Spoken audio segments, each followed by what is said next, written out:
बाजूला बघ की तू बाजूला आली जरा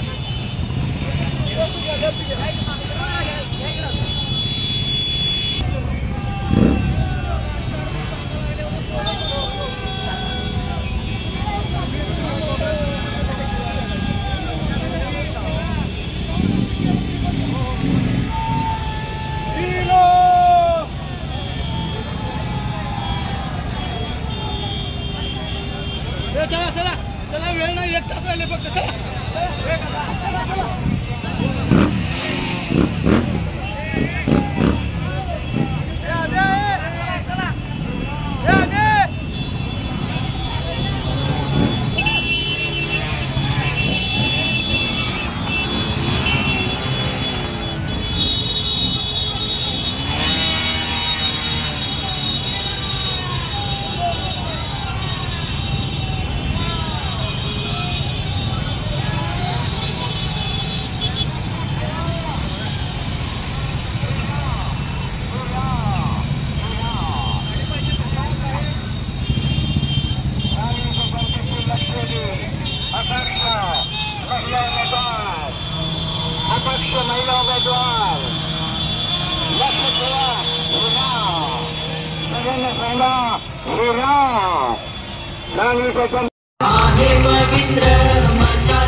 साहेब आलेले आहेत हिराबाग गणेशाचं दर्शन घेऊन आपल्या सर्वांचे आशीर्वाद घेऊन उद्या वहिनी आणि आज जोरदार टाळ्या वाजवा माननीय जयश्रीताई मदनभाऊ पाटील वहिनी जोरदार स्वागत स्वागत फटाक्यांची आतषबाजी आणि पाटील यांचा जोरदार स्वागत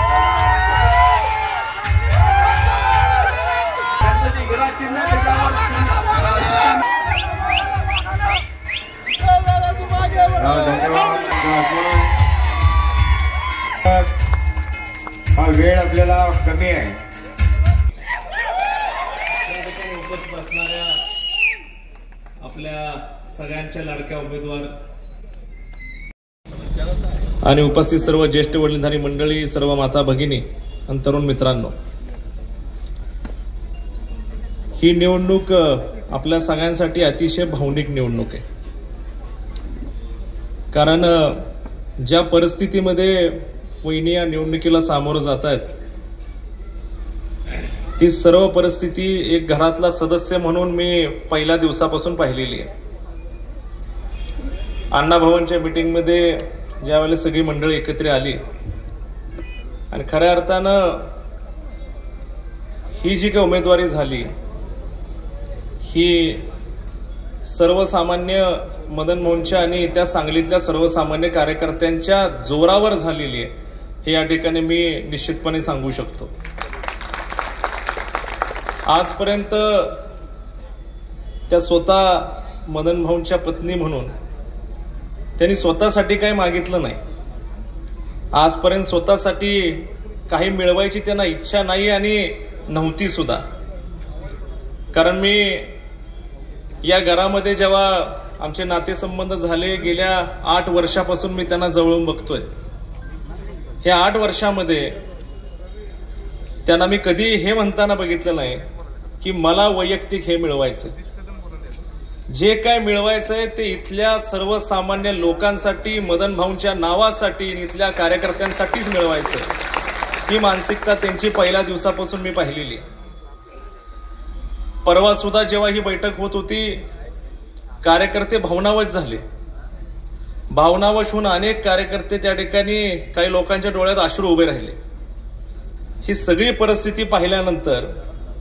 खरं एक नेता म्हणून एक आई म्हणून कारण भाऊ गेल्यानंतर ह्या सगळ्या कार्यकर्त्यांची जयश्री वहिनी ह्या वहिनी नाही आहेत खऱ्या अर्थानं आई आहेत त्याचं कारण हे आहे की भाऊ ज्या पद्धतीने या मतदारसंघामध्ये काम करत होते किंवा ज्या पद्धतीने त्यांचे कार्यकर्ते त्यांनी सांभाळलेले आहेत ते कुटुंबातलाच एक भाग आहेत अशा पद्धतीने आजपर्यंत त्यांनी सांगलीमध्ये त्यांची कारकीर्द राहिली त्यानंतरच्या काळामध्ये जेव्हा ही जबाबदारी वहिनींच्या खांद्यावर आली त्या काळामध्ये लोकांना सुद्धा आश्चर्य वाटत होतं की कधीही राजकीय क्षेत्रामध्ये बाहेर काम न करणारी व्यक्ती अचानकपणे अशा स्थितीमध्ये राजकारणात येते आणि ह्या नक्की काय करू शकतील. खरं त्या सगळ्या परिस्थितीमध्ये वहिनींनी ज्या पद्धतीने ह्या सगळ्या गोष्टींना तोंड दिलं, ज्या पद्धतीने हा सगळा गाडा त्यांनी पुढे चालवला, मला वाटतं खूप कठीण असतं की जेव्हा कुटुंबामध्ये आपल्या मागं कुणी नसतं, आधार देणारा कुणी नसतो. आज मी स्वतः बघतो, आम्ही जरी सांगलीत राहत असलो तरी सुद्धा त्या विजय बंगल्यामध्ये राहणाऱ्या त्या एकट्या जयश्री वहिनी आहेत. त्यांच्याबरोबर राहायला सुद्धा आज त्या घरामध्ये कोण नाहीये. दोन्ही मुली लग्न करून बाहेर गेल्या, पण आज एक कुटुंबाच्या प्रमुख म्हणून, एक मदन भाऊंच्या पत्नी म्हणून आणि तुमच्या सगळ्यांची आई म्हणून त्यांना तुमच्यासाठी जे काय करावं लागलं त्यासाठी स्वतःची पर्वा आयुष्यात कधी केली नाही. तुम्ही जे सांगितलं ते त्यांनी केलेलं आहे आणि आज ही निवडणूक तुमच्यासाठी त्या लढतायत. ही निवडणूक फक्त तुमच्यासाठी लढायची चाललेली आहे. त्यांना आमदार होऊन त्या ठिकाणी फार काही मोठं मिळवायचं ह्यातला भाग नाहीये. आमदार व्हायचं कुणासाठी तर इथल्या सर्वसामान्य लोकांसाठी. जे काय मदन भाऊन बाबतीमध्ये 2009 मध्ये 14 मध्ये घडलं, ह्या सगळ्या गोष्टीचे साक्षीदार इथले सांगलीमधली सर्व मंडळी आहेत. कारण मी इथं उभा राहत असताना आज मी या कुटुंबातला सदस्य म्हणून इथं उभा आहे. आज कुटुंबामध्ये अंतर्गत जेव्हा त्यांच्याकडे आम्ही पाहतो, त्या नक्की रोज कशा कशातून जातात हे आम्हाला माहिती आहे. आणि आज ज्या पद्धतीने एका महिलेला घेरण्याचा प्रयत्न चालू आहे, ह्याच्यामध्ये मला वाटतं सांगलीकरांना, सुज्ञ जनतेला फार काय आम्ही सांगावं ह्यातला काय भाग नाहीये. सांगलीची लोक महाराष्ट्रामध्ये राजकारणासाठी फार प्रसिद्ध आहेत. महाराष्ट्रामध्ये राजकारण म्हटलं तर पहिलं नाव सांगलीचं निघतं. त्यामुळे सांगलीतल्या लोकांना डाव टाकाय काय आम्ही शिकवावं ह्यातला काय भाग राहिलेला नाहीये. तुम्ही सगळी मंडळी सुज्ञ आहात. आज खऱ्या अर्थानं जे काम वहिनींनी विशालदादांच्या पाठीमागे उभं केलं, विशालदादांची निवडणूक झाली, विशालदादांच्या निवडणुकीमध्ये जेव्हा सभा झाली, त्या सभेमध्ये उभं राहून सगळ्यात पहिल्यांदा लढ म्हणणारी व्यक्ती कोण होती तर त्या जयश्री वहिनी होत्या. ते मला आम्हाला सांगतायत. खरं आज वहिनींनी तेव्हा दादांना सांगितलं होतं, जर अर्ज भरला तर मागं घ्यायचा नाही. आणि आज दादा सुद्धा त्याच पद्धतीने अर्ज भरल्यानंतर मागं हल्ले नाहीत. ही सगळ्यात मोठी दादांची सुद्धा जमेची बाजू आहे की त्यांनी त्यांच्या वहिनीसाठी म्हणून जे काय केलं पाहिजे ते त्यांच्या पद्धतीने त्यांनी केलेलं आहे. बोलण्यासारखे अनेक मुद्दे जवळपास 5:30 वाजलेले आहेत. अजून वहिनींना बोलायचं, दादांना बोलायचं. मी आपल्या सगळ्यांना एवढंच सांगू इच्छितो की आता ह्या आईला सांभाळण्याची जबाबदारी तुम्हा सर्व मुलांची आहे आणि ही जबाबदारी स्वीकारावी ही मी आपल्या सगळ्यांना विनंती करून थांबतो. जय हिंद, जय महाराष्ट्र. धन्यवाद सन्माननीय जयतेज भाई. जय श्री वैली आगे बढ़ो, हम तुम्हारे साथ हैं. जय श्री वैली आगे बढ़ो, हम तुम्हारे साथ हैं. आज आपल्या विधानसभा निवडणुकीच्या आपला शुभारंभ झाला होता काँग्रेस कमिटीच्या इथे आणि आज सांगता समारंभ आपण इथे हिराबाग कॉर्नर इथे करत आहोत. तर त्यासाठी व्यासपीठावर उपस्थित सर्वप्रथम मी गणरायाला नमन करते इथल्या आणि त्यासाठी उपस्थित व्यासपीठावरील विशालदादा पाटील, तसेच आदरणीय दिगंबर जाधव साहेब, शंकर पुजारीजी, प्रतीकदादा पाटील, पूजा पाटील, तसेच आमचे जावई जितेश भैया कदम आणि उपस्थित सर्वच स्टेजवरील मान्यवर माता, बंधू भगिनी आणि पत्रकार आणि नदीम पटेल. आज या सांगता समारंभात आपण जी येताना जी रॅली काढली तर ती ही विजयाची रॅली असल्यासारखंच मला वाटलं. कारण 4 तास जवळजवळ ही रॅली चालली आणि अनेक तरुण सर्वच लोक ज्या उत्साहाने माझ्या बरोबर आले त्यांचं मी सर्वप्रथम मनापासून आभार मानते. खरं म्हणजे ही निवडणूक आता कशी झाली हे जितेश भैयांनी आपल्याला सांगितलं की कशा प्रकारे माझं हे उमेदवारी अर्ज झाला. तर मला तुम्हाला एवढंच सांगायचंय की दादा घराणं हे स्वातंत्र्यपूर्व काळापासून गेली अनेक वर्ष काँग्रेसचं काम करत आहे. दादा घराणं म्हणजे दादा, अण्णा, बापू, भाऊ आणि आता विशाल दादा, प्रतीक दादा आणि मी, आम्ही अनेक कार्यकर्ते दादांनी घडवले, तयार केले, अनेक क्षेत्रात काम केलं, अनेक लोकांना मोठं केलं, अनेक लोकांना अनेक पदं दिली. तर असे हे तयार केलेले कार्यकर्ते गेले 50 वर्ष आमच्या बरोबर आहेत. तुम्हाला सगळ्यांना माहिती आहे की मदन भाऊंनी आपल्याला सांगलीला एक आपलं कुटुंब मानलं होतं आणि ह्या कुटुंबावर एवढं प्रेम केलं, एवढे कार्यकर्ते घडवले, त्यांना मोठं करण्याचं काम केलं आणि तेच कार्यकर्ते आता युनुसबाईंनी ज्याप्रमाणे सांगितलं की हीच माझी स्टेट आहे आणि तीच आता माझ्या बरोबर आहे. कारण मिरज दंगल झाली आणि दोनदा यांचा झालेला पराभव ह्या आमच्या जिव्हारी, जास्त करून कार्यकर्त्यांच्या जिव्हारी लागला आणि त्यामुळे माझी उमेदवारी झाली. कार्यकर्त्यांच्या आग्रहाखातर झाली, सर्व महिलांच्या खातीर झाली आणि सांगलीच्या जनतेसाठी झाली. तुम्हाला सगळ्यांनाच माहिती आहे की काल आदरणीय खरगे साहेबांची सभा झाली, पण त्याच्यात सगळ्यात टार्गेट केलं गेलं ते आपल्याच लोकांना, म्हणजे मला असं वाटलं की ही भाजपशी लढाई त्यांची नाहीये तर माझ्याशी लढाई आहे. त्यामुळे त्यांनी हे दाखवून दिलं माझ्यावर आरोप करून की तेच भाजपची बी टीम आहेत.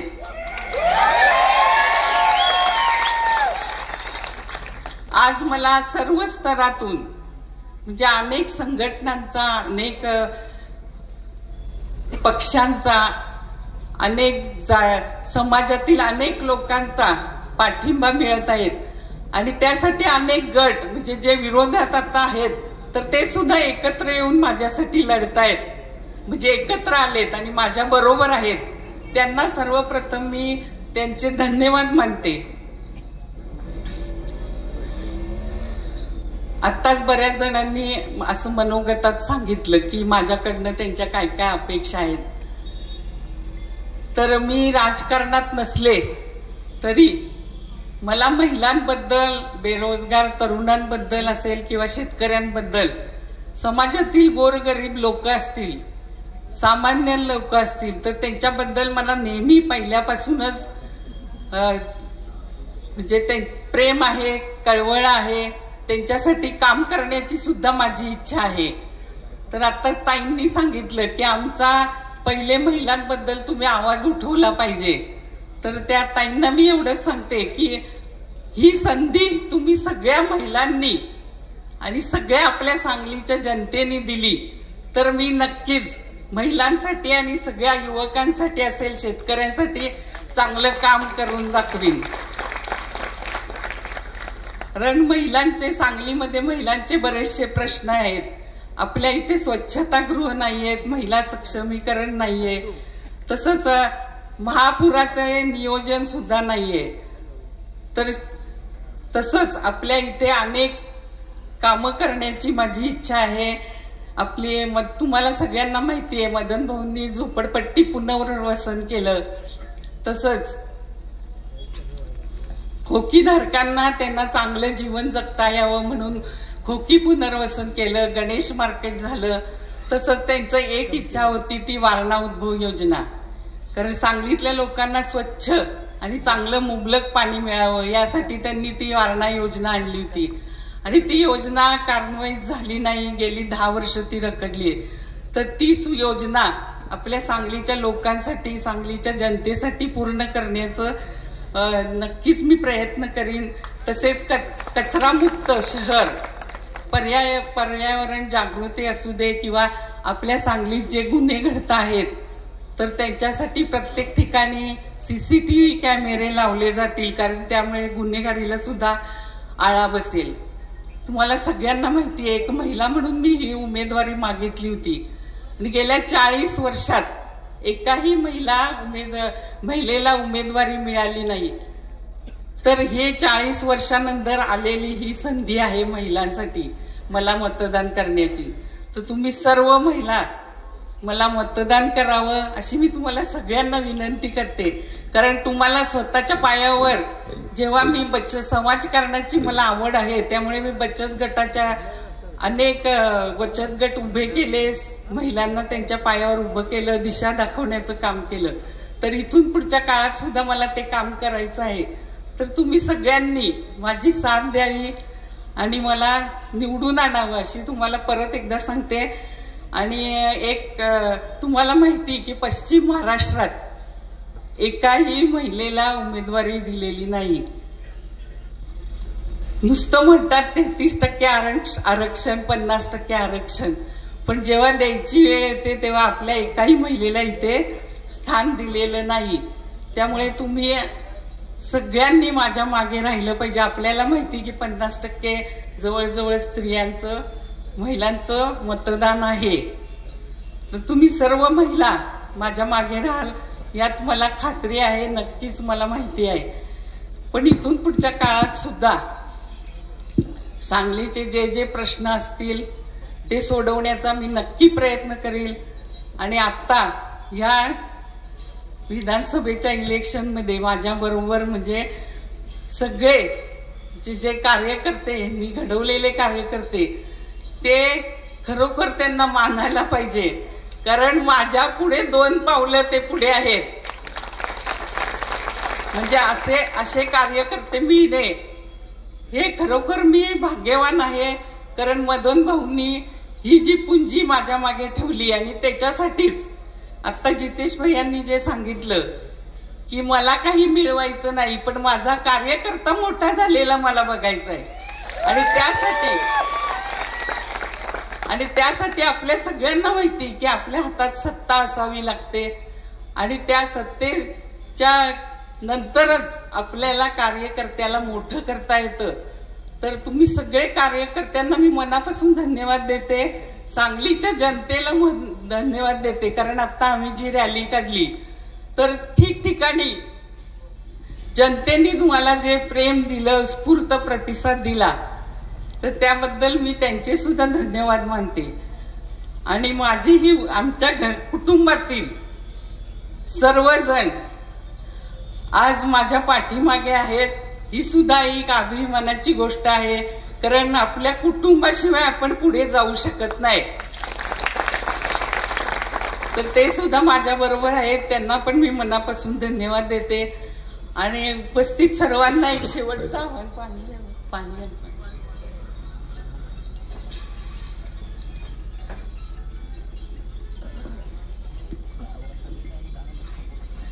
आणि तुम्हा सर्वांना शेवटचं एक आव्हान करते की मदन भाऊ जेव्हा अपक्ष उभे राहिले तर तेव्हा त्यांच्या सांगता समारंभाला कोणाला तरी स्टार प्रचारक आणूया, भाऊ आपण असं करूया तसं करूया.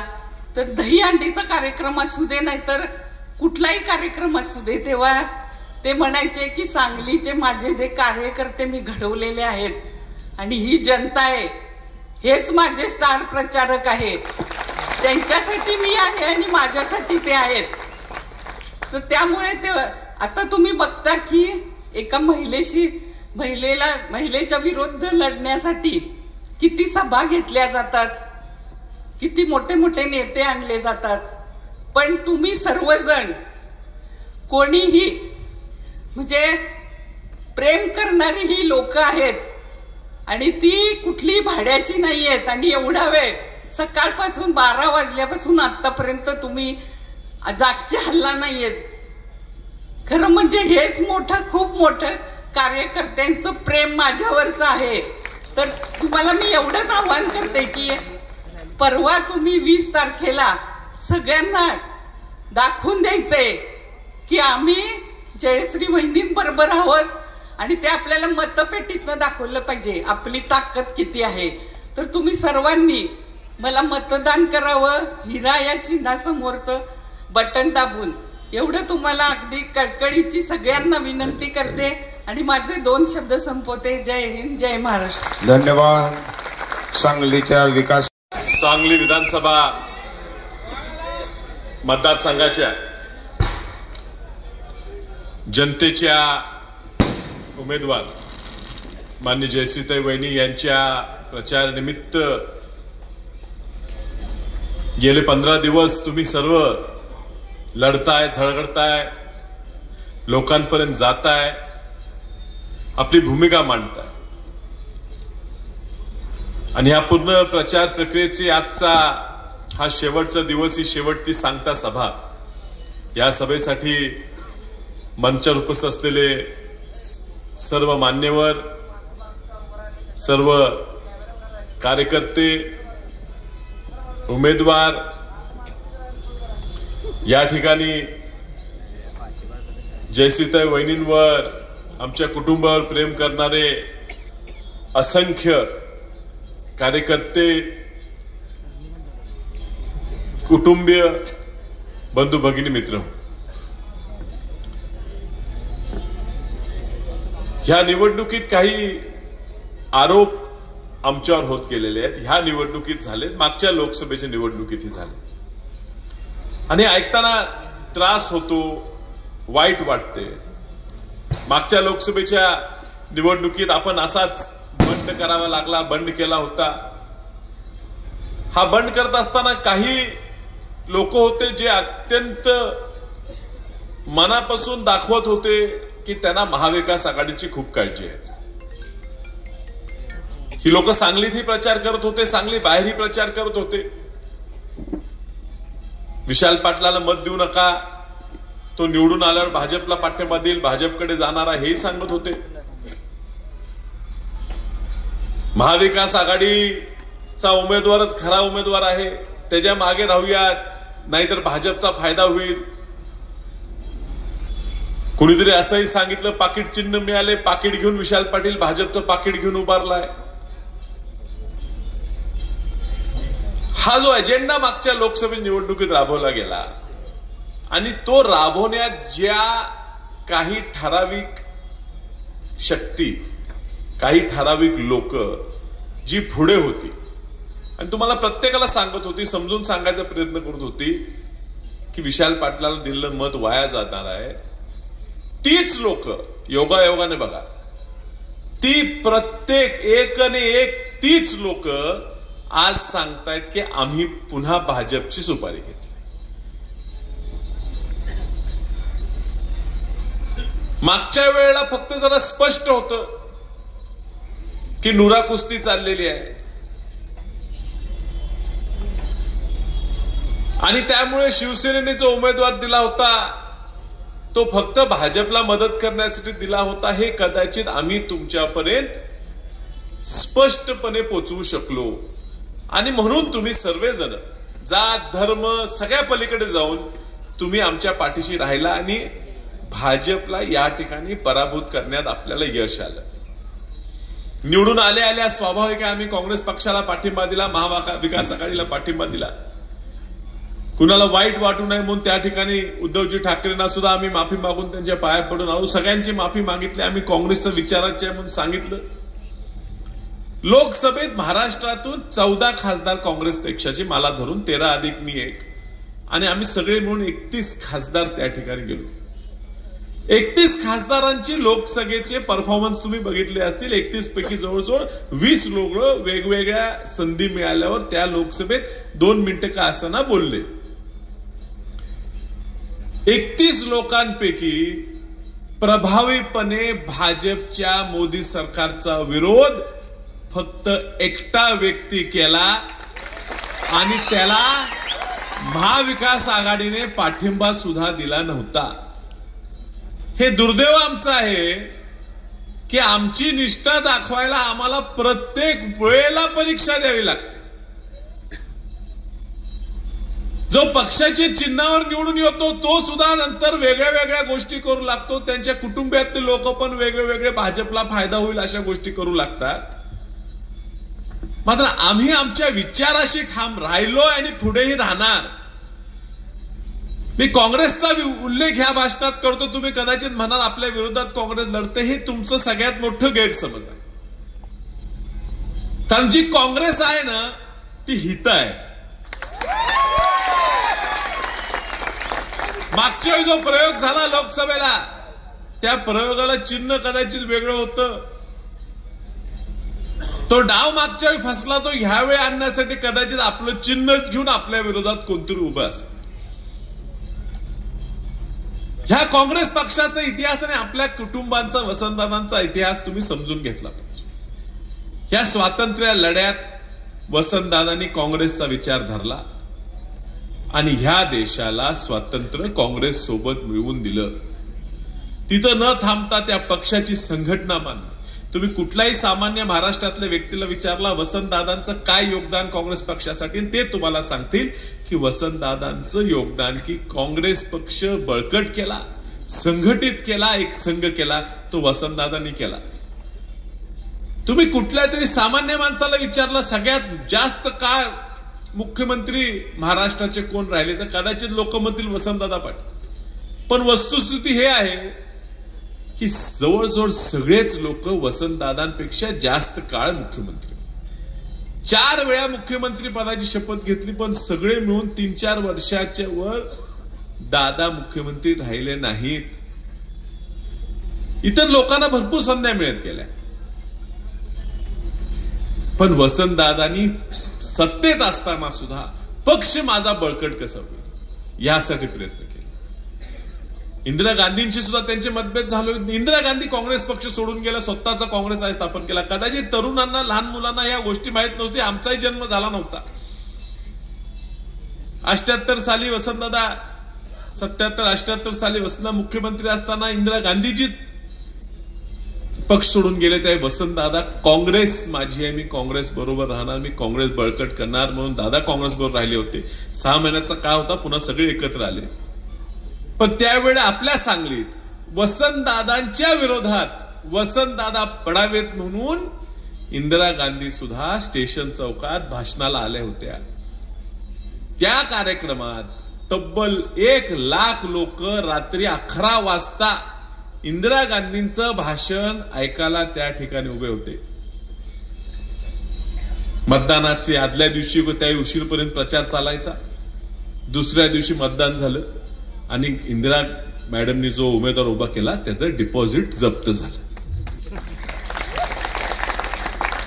कालही राष्ट्रीय अध्यक्ष आमच्या पक्षाचे आले होते. त्यांनीही ह्या ठिकाणी प्रचार केला. आता त्यावेळी 1 लाख लोक आले होते. काल 1000 लोक होती का नाही मला माहित नाही. मी कार्यक्रमात नव्हतो, मी पाहिलेलं नाही. ह्या सांगलीत काँग्रेसची ओळख निर्माण केली ती वसंतदादांनी केली. ह्या सांगलीत घरोघरी काँग्रेस पोहोचवली ही वसंतदादांनी पोहोचवली. आणि आम्ही सुद्धा सांगतो हो आम्ही वसंतदादांच्या घरातले आहे म्हणून लोक अजून आम्हाला प्रेम करतात. हो आम्ही त्या घराण्याचे आहेत म्हणून आम्हाला प्रेम करतात. जयश्रीबेनी वसंतदादांच्या घरात सून म्हणून आल्या. सामान्य कुटुंबातल्या, एक चांगलं घराणं, चांगलं खानदान, पण गरीब कुटुंबातल्या म्हणून तुमच्याकडे सून म्हणून आल्या. प्रकाश बापू वारले म्हणून प्रकाश बापूंचा मुलगा तुम्ही वारस म्हणून स्वीकारला. प्रतीक दादांना तुम्ही निवडून दिलं. आराराबा वारले म्हणून आराराबांचा वारस म्हणून त्यांच्या बायकोना तुम्ही स्वीकारलं. सुमनताईंना तुम्ही 2दा आमदार केलं. चंद्रकांत जाधव म्हणून कोल्हापूरला आमदार निवडून आले होते 19 साली. ते ज्यावेळी निवडणूक उभारले त्यावेळेला त्यांची बायको, त्यांची भाऊजय आणि त्यांचा भाऊ भाजपचे नगरसेवक होते. पण काँग्रेसमधनं त्यांना तिकीट देऊन ते निवडून आले. 1 वर्षा 1.5 वर्षात त्यांचा मृत्यू झाला. पण त्यांच्या सुद्धा बायकोला त्यांचा वारसदार म्हणून आपण स्वीकार.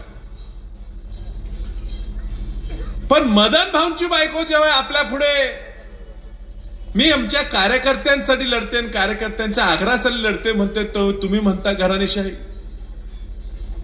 सगळ्यांच्या बाबतीत झालेली घराणेशाही चालते. पण ह्या सांगलीत आम्ही काही मागितलं, मदन भाऊंनंतर जयश्रीताईंनी काहीतरी मागितलं तर घराणेशाही बोलायचा प्रयत्न केला जातो. हा दुर्दैवी प्रयत्न हा जनतेने ओळखला पाहिजे.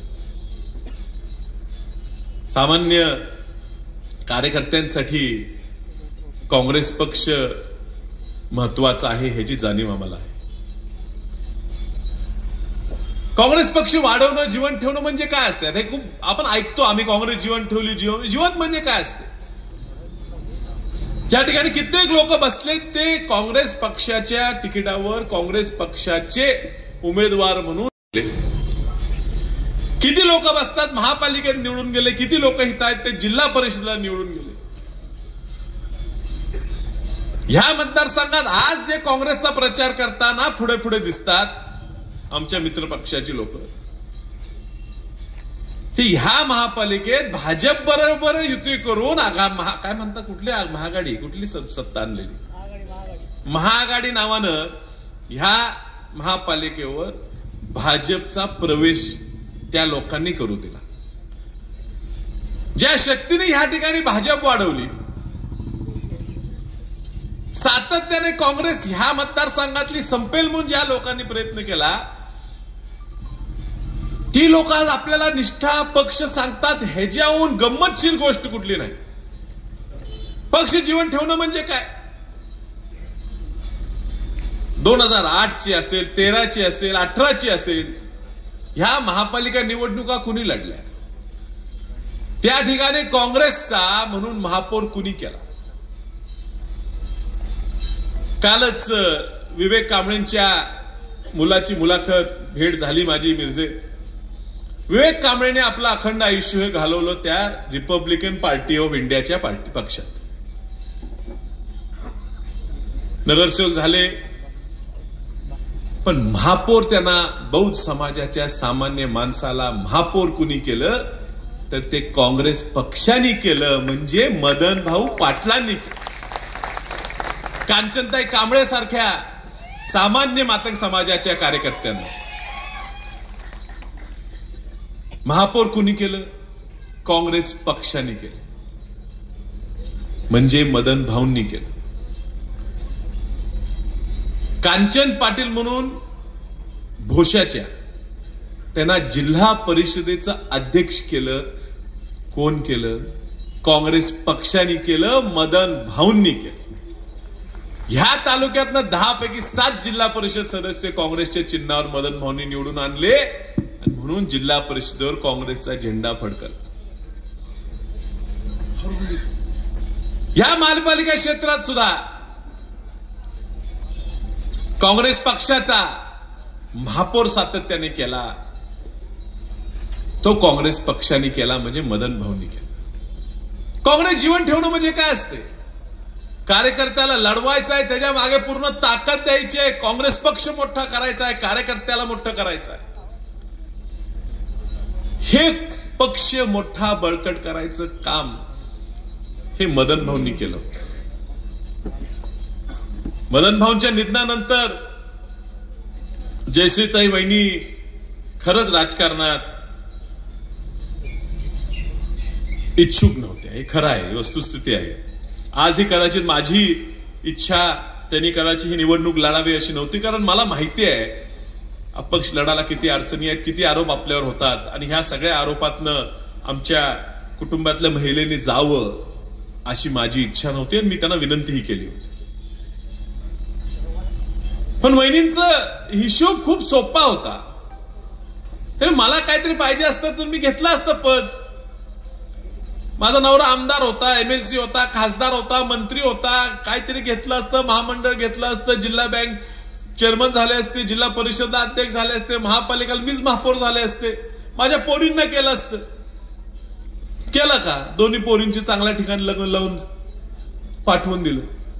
स्वतः कुठलं पद मागितलं नाही, काही अपेक्षा ठेवली नाही. ह्या निवडणुकीत सुद्धा माझी वहिनींची चर्चा झाली. मी या ठिकाणी सांगतो, माझं वहिनींचं ठरलं. वहिनी पण मला म्हटल्या जे झालं ते विशाल चुकीत झालं, पण मी आता अर्ज भरणार नाही, आपण थांबूया. मी सांगितलं वहिनी आपण थांबूया. कार्यकर्ते आले, बसू दिलं नाही, गिन्ह्याला सही घेतली, परस्पर जाऊन फॉर्म भरून आला. त्या म्हटल्या लोकांच्या इच्छेपुढे काही नाही. मी जगले ह्या लोकांनी. तुम्ही वहिनी मला सांगितलं, वहिनी म्हटलं अरे विशाल, माझा नवरा मेला त्या दिवशी माझं जग संपलं असं मला वाटत होतं, माझं आयुष्य संपलं असं वाटत होतं. कार्यकर्ते उगीच म्हणतात की वहिनीने आधार दिलाय. खरं नाही. वहिनी म्हणतात अहो मी तुम्हाला नाही, तुम्ही मला आधार दिला म्हणून माझं पूर्ण नवीन आयुष्य म्हणून मी आज जगते, हे तुमच्यासाठी जगते. मग हा आधार देणारा कार्यकर्ता, हा आम्हाला जगवणारा कार्यकर्ता जर मला लढ म्हणत असेल तर मी निकालाची चिंता करत नाही, मी लढणार. म्हणून आज त्या लढतात. निवडणूक, मदन भाऊ वारले, महापौरची निवडणूक लागली आणि तुम्ही सगळे हा इथं प्रत्येकाला हाऊस आहे, एकदम समाज हे ते बोलतात, बोला, काय अडचण नाही. पण ह्या ठिकाणी मी स्वतः सुद्धा एका वेगळ्या उमेदवारासाठी महापौर पदासाठी इच्छुक होतो आणि आम्ही सुद्धा नगरसेवक सोबत घेऊन बाजूला गेलो की ह्या वेळेला महापौर आम्ही म्हणेल तोच झाला पाहिजे. आमचे सोबत इथं निरंजन आवटी सुद्धा आहेत. निरंजन, तुम्ही सुद्धा त्या विचार केला की सुरेश बापू आवटी त्या ठिकाणी महापौर झाले पाहिजेत. आपण जवळजवळ 40 नगरसेवकांपैकी 36 नगरसेवक हे हारुणभाईंच्या विरोधात होते. लोकांनी धर्म पेळायचा प्रयत्न केला, जात पेळायचा प्रयत्न केला. खुलं जागा आहे, ओपन आहे. ओपन मध्ये मुस्लिम समाजाला कसं काय तुम्ही देऊ शकता? ओपनला द्या, ओबीसी आल्यावर बघू. सगळे म्हणत ओबीसी येऊ दे मग बघू, का ओपन मध्ये देताय? ही महिला राजकारणात नव्हती, नवरा वारला तुमच्यामुळे आली. पण त्यांना एवढं कळते की कार्यकर्ता मी बघते त्याची जात आणि मी धर्म बघत नाही. हा समाज माझ्या बरोबर राहिलेला आहे, ह्या समाजासाठी मी करणार. त्या ठिकाणी हारुणभाई शिकलकरांच्या सोबत ते आणि एक नगरसेवक दोघांचाच पाठिंबा असताना सुद्धा, सगळे विरोधात असताना वहिनीने त्यांना महापौर केलं. आज खंत वाटते की त्याच समाजातले काही लोक जर वहिनींवर आरोप करणार असतील की तुम्ही भाजप बरोबर जाताय, ह्याच्यासारखं दुर्दैव नाही. काही आरोप करा, बरोबर का चूक म्हणा, पण तुमची राजकीय पोळी भाजण्यासाठी ज्यांनी आजपर्यंत काँग्रेस जिवंत ठेवली आणि ह्याच्या पुढे सुद्धा जे काँग्रेस जिवंत ठेवणार आहोत ते हे कुटुंब आहे, हा विचार आहे, हा वसंतदादांचा विचार आहे, हाच ह्या काँग्रेस पक्षाला कायमचा तारणारा आहे. तुम्ही लक्षात ठेवलं पाहिजे. ह्या भाजपला गाडायची परिस्थिती ह्या जिल्ह्यात ह्या राज्यात निर्माण झालेली आहे. ह्या ठिकाणी भाजपला पराभूत करणारा सांगलीचा उमेदवार कोण आहे तर एकच आहे, त्या आहे जयश्रीताई पाटील आणि त्यांचं चिन्ह आहे हिरा. हा हिरा चमकणार आहे, हा हिरा विधानसभेत चमकणार आहे. तुम्ही समजून घ्या, भाषण करणं लय अवघड नसते. वहिनी फडाफड तुमच्या विधानसभेत भाषण करते. भाषणाला महत्व नसते, तळमळ पाहिजे, समज पाहिजे, मनाने आलं पाहिजे. सोंग करून यावं लागत नाही, नाटक करून यावं लागत नाही, आरशापुढे प्रिपरेशन करून तयारी करून येत नाही. लोकांची तळमळ समजली, लोकांपर्यंत गेलो, काय लोकांना पाहिजे, काय समाजाच्या अडचणी आहेत, काय मुस्लिम समाजाच्या अडचणी आहेत, काय दलित समाजाच्या अडचणी आहेत, काय मराठा आरक्षणाचा मुद्दा आहे, तो जवळून पाहिलेला व्यक्ती आहे. ह्या मातीसाठी लढणारं हे कुटुंब आहे. मी घराणेशाहीवर करून तुम्ही अजूनही समजून घ्या, आमचा लढा एकामेकाविरुद्ध झालेला. आज कुठे जाऊन हे घर एक झालेलं आहे. हे घर आम्ही एक ठेवायचा प्रयत्न करतोय, ही सांगली एक ठेवायचा प्रयत्न करतोय. ह्या सांगलीला फोडायचा प्रयत्न केलाय, भांडण लावायचा प्रयत्न ह्या भाजपच्या लोकांनी केलेला आहे. तुमच्यात आपण एकामेकाचे सण साजरे करणारे लोकांना त्रास द्यायचा प्रयत्न केला गेलेला आहे. ह्या वहिनी आहेत जे तुम्हाला सगळ्यांना बांधून ठेवणार आहेत. ह्या वहिनी आहेत की ह्या सांगलीत पुरोगामी विचार टिकवून ठेवणार आहेत. ह्या पुरोगामी विचार जिवंत ठेवण्यासाठी आपल्याला हिरा हाच काँग्रेसचा खरा चिन्ह ह्या निवडणुकीत आहे. आणि म्हणून या निवडणुकीत ह्या भाजपचा पराभव करायचा आहे. भाजपचा एवढ्या मतांनी पराभव करायचा आहे की पुन्हा यांच्या खेळी शेजारच्या मतदारसंघातनं आपल्याला त्रास देणारे खेळ पूर्ण संपावेत. वेळ अभावी मला भाषण थांबवावं लागते. तुम्ही सगळे या ठिकाणी आलात, आमचं ऐकून घेतल्याबद्दल आपल्या सर्वांचे आभार मानून थांबतो. धन्यवाद. मद्रासी समाज संघटना, मातानगर कॉटन मिल कामगार संघर्ष समिती, मेकॅनिकल असोसिएशन, संघर्ष समाज,